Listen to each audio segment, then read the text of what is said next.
Sunday, March 18, 1984.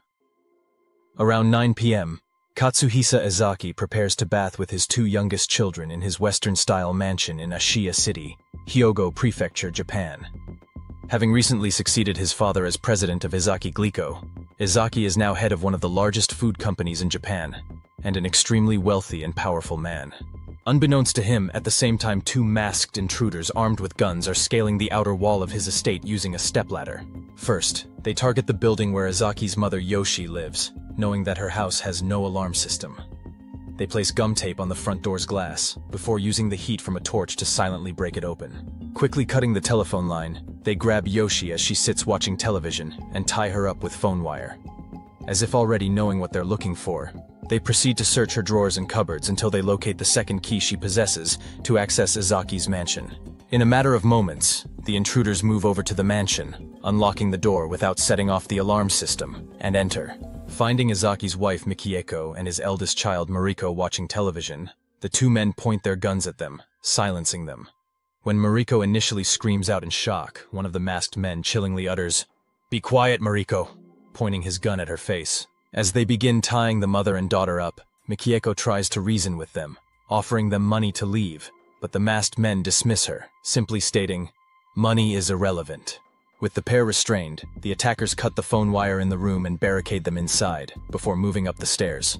Seeming to know exactly where they're going, they burst into the bathroom, grabbing a naked and confused Ezaki out of the bath, before dragging him away from his children. With his terrified family watching, Ezaki is handcuffed and pulled out of the house, across the estate, and into a waiting getaway vehicle, which speeds off into the dark night.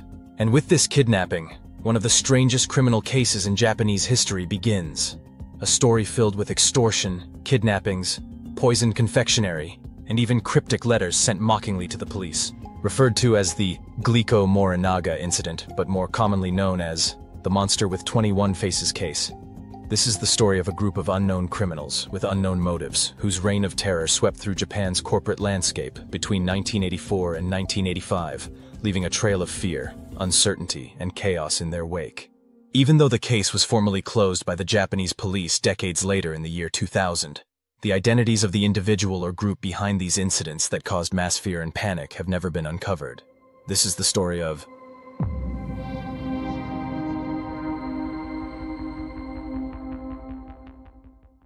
Around half an hour after the abductors made their escape, Mikieko managed to free herself from her restraints, escape the room, and call the police, initially reporting a robbery and break-in.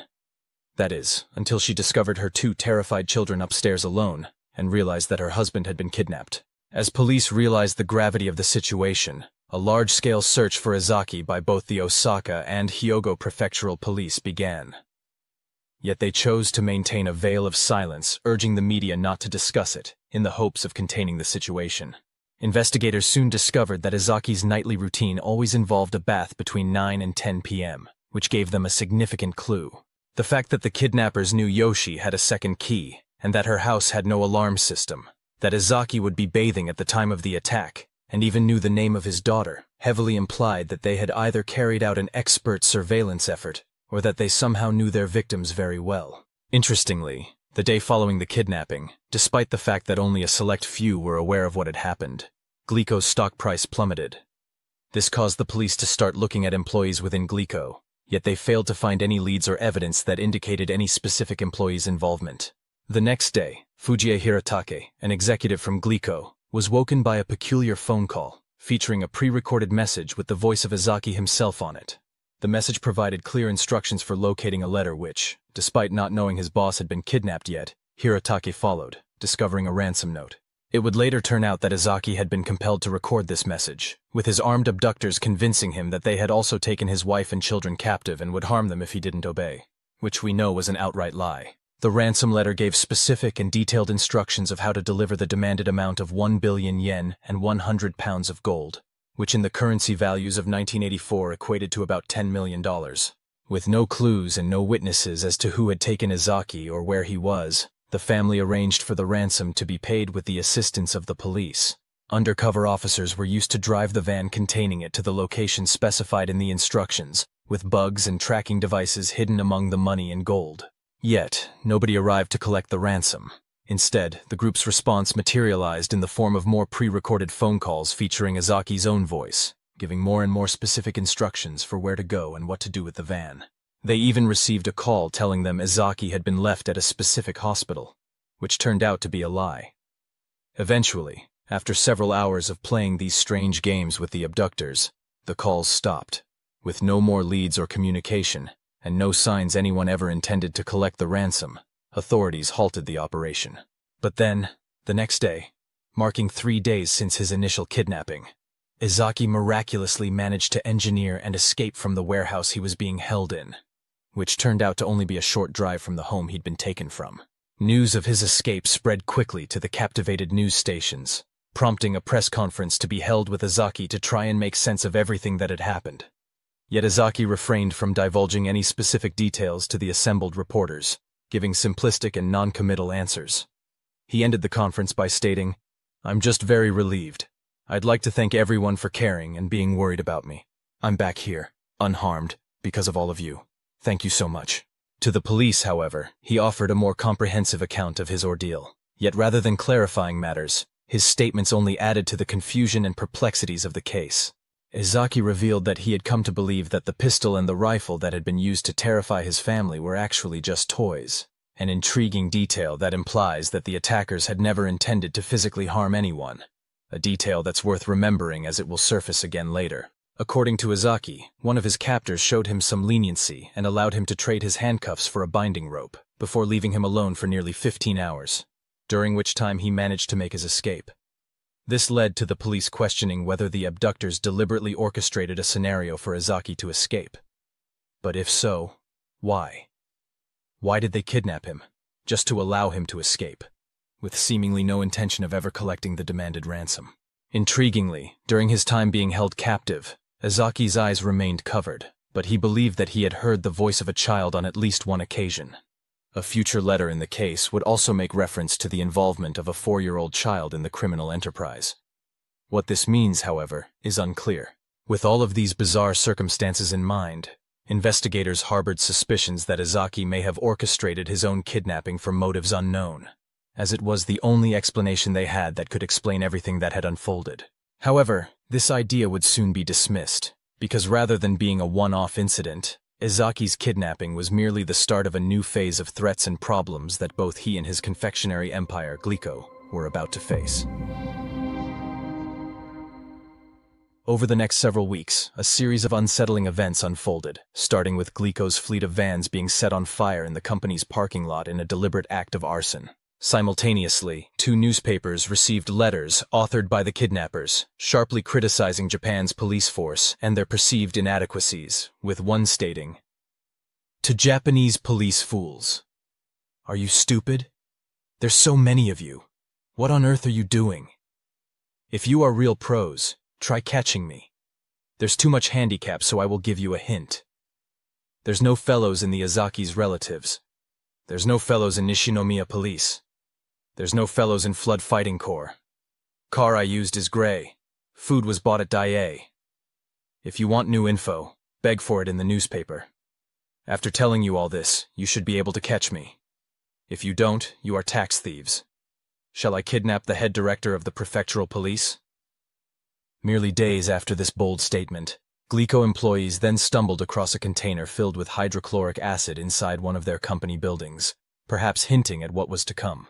Because then, on May 10th, Glico received another letter, this time bearing the signature of the Monster with 21 Faces, a name inspired by the fictitious character The Fiend with 20 Faces, conceived by Kogoro Akechi. And this letter carried a dire threat directed at Glico, with the claim that the group had laced more than $20 million worth of Glico products with lethal potassium cyanide, and that they were going to distribute them across various store shelves around the country. Glico, the police, and the public all took this threat so seriously that Glico initiated a product recall across the nation, while supermarkets and stores simultaneously removed all Glico confectionery from their shelves. This led to a devastating plunge in the company's sales, losing them more than $20 million, and resulting in around 450 employees having to be let go from the company. Despite the fact that subsequent product testing never found a single trace of poison in any product, the damage had already been done, and by the end of the ordeal, Glico had lost somewhere in the region of $130 million as a result of the claims made in the letter. But just as Ezaki and Glico had been pushed to their limits, with no sign of the onslaught against them stopping, a glimmer of hope finally emerged for the investigators. With all of the shelves typically filled with Glico products empty, an observant eye spotted a lone Glico candy box left defiantly on a supermarket shelf. But the box had not been missed by the recall. Someone had purposefully placed it there, so police pulled up surveillance footage from the supermarket, desperately hoping they might finally glimpse one of the perpetrators of these strange attacks. And the footage did not disappoint. Though it only lasted for 20 seconds, they identified a man wearing a baseball cap placing the candy box onto the display shelf. Even if it was only brief, they had finally glimpsed the monster with 21 faces, and this particular character was swiftly dubbed the very inventive name, the Video Man, by the police. However, this was the 1980s, and surveillance cameras were marred by the limitations of VCR cassette technology, resulting in a grainy and unclear image. Despite laboriously scrutinizing the 20 seconds from every angle they had access to, the image was not clear enough to definitively identify the suspect. A span of 6 more weeks elapsed before Glico received what would be their final letter from the monster with 21 faces on June 26th. This letter, addressed to their fans throughout Japan, stated that Glico had suffered enough and should have their sweets put back on the store shelves. It claimed one of their group was a 4-year-old child, and that they were tired of hearing him cry over Glico, as well as the fact they missed eating Glico sweets themselves. They also claimed to have destroyed the rest of the contaminated boxes, admitting it was indeed one of them who had been seen on the surveillance footage. However, just because the monster with 21 faces was finished with Glico, it did not mean they were about to stop. And the final line of the letter ominously warned that the group would return in January to continue their campaign of terror. While some police investigating the case still believed that Ezaki was behind his own kidnapping, most of them now viewed this idea as implausible, especially when factoring in the substantial financial losses both he and his company had suffered, pushing them to the verge of bankruptcy. But while Glico was suffering, its competitors were booming. With Glico's market share all but gone, and the trust of the Japanese consumer base in its products completely destroyed, its rivals were able to seize the opportunity to significantly increase their own sales. Yet this advantage was fleeting. While the monster claimed they would return in January, in reality they would strike again much sooner, this time targeting Glico's biggest competitor, Morinaga. In fact, the monster with 21 faces had already begun targeting other food companies in the days leading up to them sending the final letter to Glico. On June 22nd, just 4 days before the last Glico letter was received, another company, Marudai Foods, had received their own extortion letter. This letter demanded that they pay them 50 million yen or they would suffer the same disastrous fate as Glico. The letter outlined specific details of how the ransom was going to be exchanged. So the operation began on June 28th, with an undercover police officer posing as a Marudai executive following the detailed instructions in the letter. As with the operation around Ezaki's ransom, the instructions led them to more pre-recorded messages, this time featuring a woman's voice, which guided the officer to Takatsuki Station, where they discovered yet another letter. This letter contained a diagram and instructions detailing the precise train to get on and the precise seating arrangement for the money carrier to use. According to the letter, regardless of whether the money carrier was a police officer or not, the 50 million yen hidden within white bags was to be discarded from the train the moment they spotted a white flag. Stepping onto the designated train, additional agents discreetly trailed the money carrier, who had been ordered to follow the instructions in the letter as precisely as he could. However, when switching to the next train to Kyoto, the officer had been told to board a different carriage and take a different seat to what had been instructed. The police hoped this would goad any of the extortionists present into a revealing response, allowing them to capture them. The hidden agents on the train did identify an individual they felt was behaving suspiciously on their journey, a man holding a radio with a large antenna that he kept tuning. Then, as the train stopped at a station, a man stepped onto the train and instantly locked eyes with the money carrier. Aged between 35 and 45, this man was wearing a gray suit and had slender eyebrows and lips.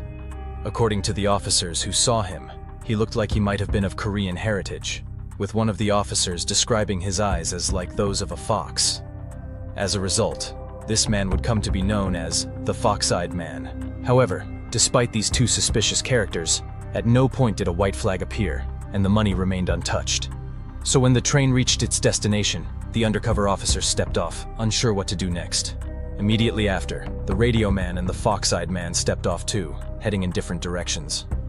In a potential oversight by the police, none of the undercover officers followed the radio man, allowing him to quickly vanish into the bustling crowd. The fox-eyed man, however, continued to shadow the money-carrying agent. When the agent slipped into a bathroom to radio his headquarters for orders, the fox-eyed man lingered outside, waiting for him. With the agent certain he was one of the criminals, a second officer called headquarters for orders too. Yet they were both given a clear directive from their bosses: do not take any action unless the fox-eyed man makes a move towards the money. Following their orders, the agent with the money got back on a train and retraced his steps back to Takatsuki Station, with the surrounding officers watching as the fox-eyed man followed him closely from a distance of less than 3 meters at any time. The suspect followed the money carrier all the way back to the station, trailing his every step. Yet when they reached Takatsuki, the fox-eyed man instead jumped onto another train heading back to Kyoto, abandoning the money carrier. At Kyoto Station, hidden agents waited for his return, watching as he stepped off the train. Lingering on platforms, blending into crowds, the officers watched keenly to see what train their suspect would get onto. But the fox-eyed man didn't get on another train. Instead, he began walking with the crowds out of the station, into an underground passage, and vanished. Months after this incident, in September, the monster with 21 faces then began their next attack, this time on Glico's biggest rival, Morinaga, with a letter claiming they had placed 20 poisoned boxes of Morinaga sweets on store shelves. As you can imagine, this bold claim created mass panic in Japan once again. Sounding a nationwide alarm, police began extensive sweeps of store shelves in cities across the entire nation, searching for the poisoned sweets. But while they never found any contaminated products in the first incident, this time they did. Police discovered 20 boxes of candy that contained toxic substances, just as the letter had stated. However, intriguingly, each box was affixed with a warning sign stating, "Danger, contains poison. You'll die if you eat this. The monster with 21 faces." If the goal of the group was to actually poison or harm people, why would they have included warning notes on any infected products? As a result, police forces began removing all Morinaga products from stores, clearing shelves as mass panic that poisoned items could be hidden anywhere took over the nation. Just like with Glico, the impact on Morinaga was immense, forcing them to stop production and costing them millions in losses. Then, in November, another letter was dispatched, this time directed at House Food Corporation, once again trying to extort one of Japan's biggest food companies. The letter stated, "We are the culprits involved in the Glico and Morinaga incidents. If you do not want to become another Glico and Morinaga, put out the cash. If you do not respond, we will poison your products."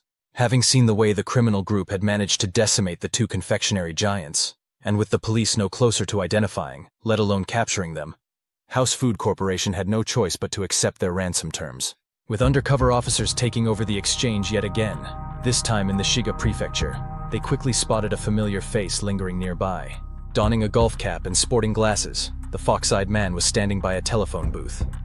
As soon as he realized the agents had spotted him, watching as 2 figures edged closer and closer to him attempting to capture him on film, he made a run for it. Surprisingly, however, when the agents radioed headquarters to ask what to do, they were once again advised not to pursue him. Just like last time, they were told to only engage with and apprehend him if he tried to take the ransom. Agents noticed a station wagon hastily leaving the vicinity, and just like last time, the fox-eyed man managed to slip away from them. Nobody else appeared to collect the ransom. Then, by pure chance, around an hour later, a Shiga officer stumbled across the same vehicle parked on a dark street. Its headlights were switched off, yet the engine was still purring. Approaching the vehicle, the officer shined his flashlight across the windscreen, revealing a man sitting in the front seat. Wearing the same golf cap and glasses he had been seen with earlier, the officer was staring right at the fox-eyed man. This time, the suspect had headphones on and was using a wireless receiver for something. Taken by surprise, the fox-eyed man hit the accelerator and sped off. The officer rushed back to his patrol car, trying to give chase, but with no lights on the station wagon, it was soon swallowed by the dark night and disappeared. Hours later, police discovered the vehicle left abandoned near a train station. Searching the vehicle, they discovered a variety of radio equipment which could be used to intercept police frequencies, making it clear that he had been listening to their communications and staying one step ahead of them. It was soon revealed that the vehicle had been stolen from a nearby city earlier that day, making it yet another dead end. The authorities were now confident that the fox-eyed man, despite having escaped again, was the man behind the monster with 21 faces, or at the very least, one of them. While there had always been a chance he was someone being used or extorted by the group himself, his appearance at multiple ransom sites, as well as the belief he was the man in the CCTV footage, made it clear that he was the prime suspect they needed to focus on. So by January 1985, the police revealed a composite sketch of him to the public, hoping they might be able to help locate him. But no leads or sightings emerged, and while the investigation grew increasingly stagnant, the pressure on the police to solve it ramped up as the monster continued its mass harassment campaign. Months passed, with more and more companies receiving targeted extortion letters and threats. Despite interrogating thousands of potential suspects, the police failed to identify a single suspect, and it wasn't long before the media and the public began to turn on them. With accusations of incompetence in the press, the police felt they had no choice but to make a change. As a result, the head of the Shiga Prefecture Police, Shoji Yamamoto, was removed from his position on August 7, 1985, only hours after being relieved of his official duties, unable to deal with his overwhelming sense of shame and despair from his perceived failure to solve the case. Shoji Yamamoto resorted to a tragic act of self-immolation. In his backyard, he doused himself in kerosene before setting himself on fire. 5 days after this tragic turn of events, the monster with 21 faces released a letter that would turn out to be their very last. In it they stated, "Shiga Prefecture's Police Yamamoto died, right? We have no friends or hiding places in Shiga. What a fool. Yoshino or Shikata should have died instead. What were they doing for 1 year and 5 months? They shouldn't leave evil people like us alone. There are so many foolish copycats. Yamamoto, who worked his way up, died like a man. That's why we will give him an obituary gift.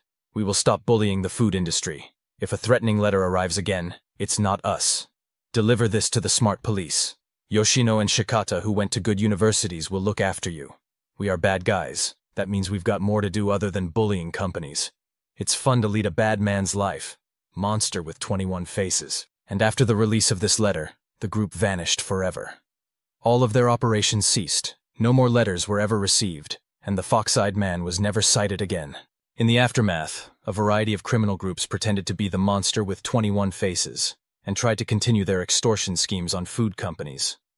But their copycat attempts were far less intricate or refined, and almost all of these cases were easily solved by the police. By the year 2000, the Japanese police brought the curtains down on the case, halting all investigations due to the expiration of the statute of limitations on the various crimes. Yet 4 decades after the monster emerged, the underlying intentions, let alone the identity, of the culprits has never even been close to being understood. Perhaps most interestingly, despite orchestrating a large number of ransoms for huge sums of money, the monster with 21 faces never retrieved any of the money they had requested.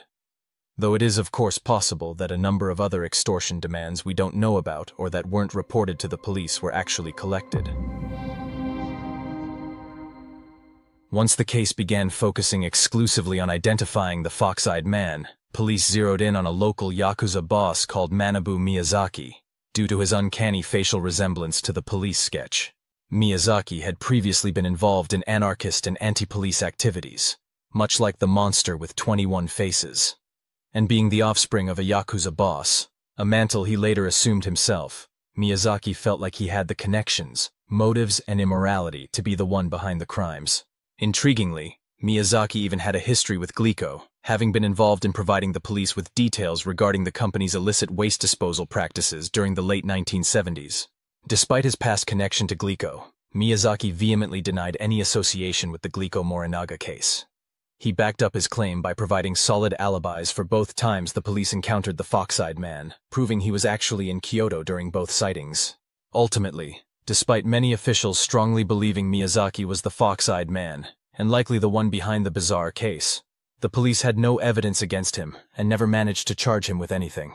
Manabu Miyazaki passed away in 2022, taking any true involvement in the case with him to the grave. Throughout his entire life, he remained steadfast in his unequivocal denial of any involvement in the case. He did, however, release an autobiography in 1995, which featured the very police sketch of the fox-eyed man on its cover. However, it's likely this was done as a shrewd marketing ploy to bolster sales rather than any sort of admission of guilt. And in all press conferences and interviews surrounding the book, Miyazaki continued to reject any and all ties to the case. Over the years, a range of potential explanations and theories have been put forward to try and shed some light on the actions and motives of the monster with 21 faces. But none of them have ever seemed capable of explaining everything that happened. Some investigators have speculated that their actions might have been about stock market manipulation, with the group using their campaign to create chaos in the market and make a profit from it. By generating fear and uncertainty, they may have anticipated significant drops in stock prices. Such fluctuations would create opportunities for savvy investors, or even the criminals themselves, to profit from short-selling stocks or engaging in other trading strategies.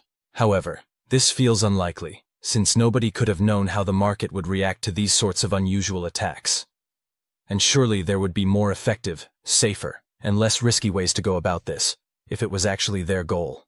Not to mention, if this whole thing had been about money, why would they have never collected any of the ginormous ransoms they received?